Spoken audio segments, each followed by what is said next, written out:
De ce nu vrei să faci video? Ți-e frică? Dacă nu-mi place Steve. Nu îți place.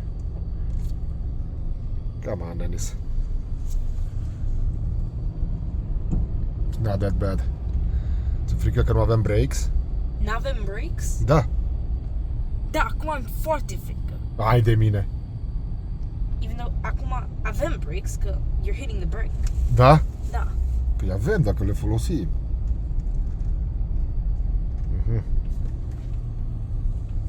Interesant. Și ți mai frică la urcare sau la coborâre? Merg în sus. Ți-e frică în sus?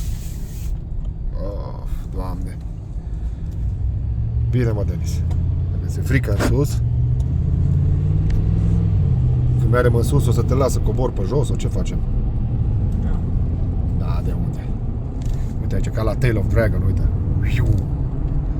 Let's race a little bit. Ți-e frică?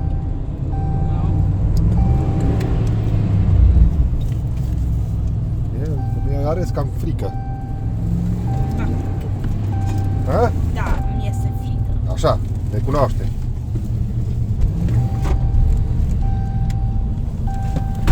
E bun dacă ți este frică. Măcar recunoști. Uite, ajungem în vale.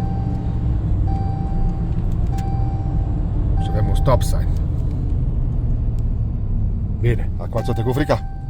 Dacă mergem încet. Dacă mergem înapoi, mergem foarte tare în sus. Te las de aici dacă vrei să mergi pe jos. Apoi să merg on the left side. Bine.